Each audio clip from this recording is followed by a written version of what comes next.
where we left off, which was on the actual design of these products up front. Not dealing with problems after they've already arisen and sometimes waiting years before you fix the problems. How do we put it in the initial design? So my question, Mr. Cox, is the Wall Street Journal reported last week that Meta shut down its Responsible Innovation Unit. These 24 employees were charged with identifying potential harms at the conceptual stage of new product design and change the design culture. Why was that eliminated? Senator, thanks. Respectfully, on this team, because I saw this reporting as well, the work here was not eliminated. The specific team named here was a small team of about 20 people that was overlapping with our much broader integrity, safety, civil rights efforts across the company.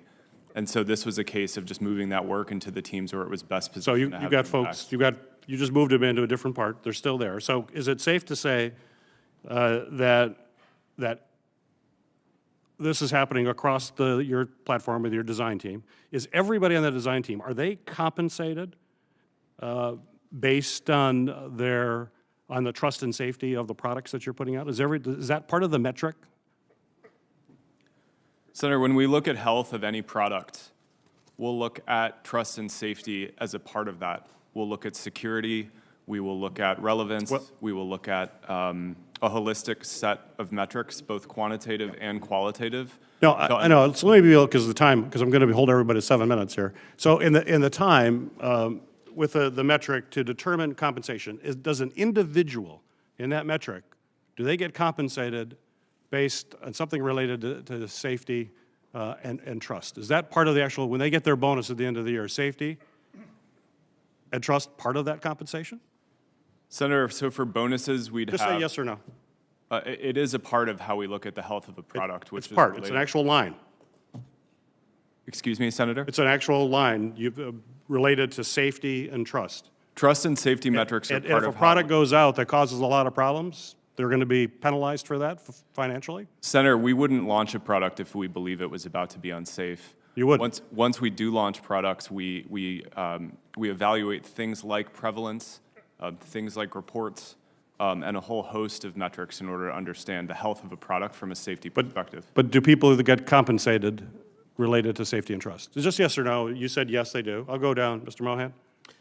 Senator, building in trust and safety into our products is not just an integral part of our goals, so top-line metrics, it's our #1 priority, but it's also built into the product development process. So I know it's in the process. I just want to know the compensation. Are they compensated specifically because they are working on trust and safety? Is every employee in your product team doing that? Yes or no? If an employee builds a product that doesn't factor into account trust and safety, we simply would not launch that product for our users. So we heard today that people had questions about launching of products, and they still got launched. That the trust and safety folks, thank you for your opinion, but we've got to launch this product because people are compensated.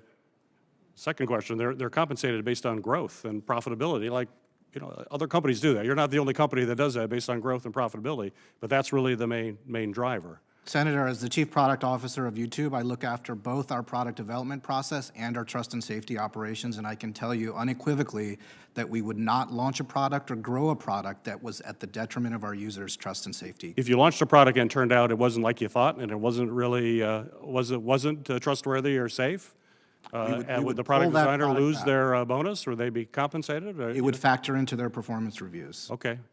Ms. Pappas? Yes or no? So safety and trust is a core priority for us. I understand. Is it part of compensation? Every trust and safety, like every feature rather, has trust and safety as a seat at the table. As we do our product development and launch process, we have actively delayed launches based on not meeting the merits of safety. So it is a top priority for us. We invest heavily in this to ensure the safety of our products at launch. And in regard to performance, it is one of the factors. Mr. Sullivan? Be brief, please. Yes or no? The health and safety is a top-line metric for the consumer products organization, so that will affect how people's performance is graded. So, you mentioned examples of where you may not have launched or haven't launched. I assume you There, you all have examples where you have not launched because some issues were raised. I would certainly like to have that information. Would each of you commit to giving us an example so we have a sense of what actually is caught before it's actually released?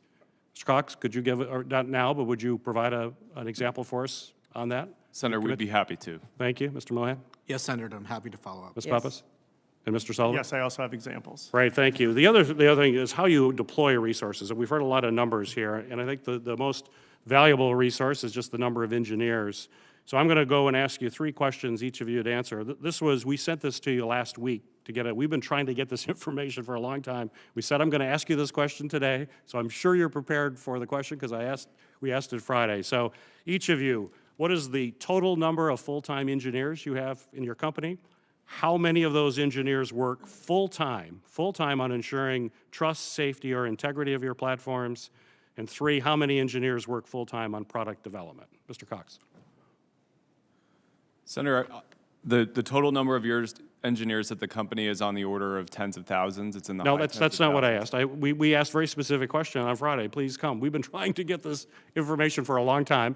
We're going to ask you this question in the hearing, and you're saying you didn't get it. You don't have it for me? Okay. Mr. Mohan? We have thousands of engineers that work at YouTube. Okay, so you don't have a specific answer for me either. Ms. Pappas? I don't have the engineer numbers, but trust and safety represents our largest labor expense for TikTok. Okay, US. so you don't have numbers. Mr. Sullivan, you don't have numbers as well? Or do you? I hope you do. Please, one of you do. We've been trying for months to get these answers. This is why we get so frustrated. We have about 2,200 people working on trust and safety across Twitter. And what's the total number of full-time engineers? I'm sorry, that wasn't an engineer number. This is those that build and enforce the Twitter rules. We have several thousand engineers at Twitter. So same thing, you don't have specific numbers as we asked. Okay. We really would like, would you commit to get me those numbers, Mr. Cox? Senator, I'm happy to have the teams follow up. That's a yes. Mr. Mohan? Senator, I'll have my teams follow up as well. Thank you. Ms. Pappas? We are actively working to get you those numbers. Yes. Thank you. We'll follow up as appropriate, yes. I thank you. You know, we're just trying to work together and trying to deal. This is really a complex problem. We get it. I understand the complexity of the problems you have to deal with each and every day. We want to work with you, but we need to be able to have this kind of dialogue to get a better sense of what's going on as we go forward. So please do that. Ranking Member Portman, recognized for your questions. Thank you, Chairman.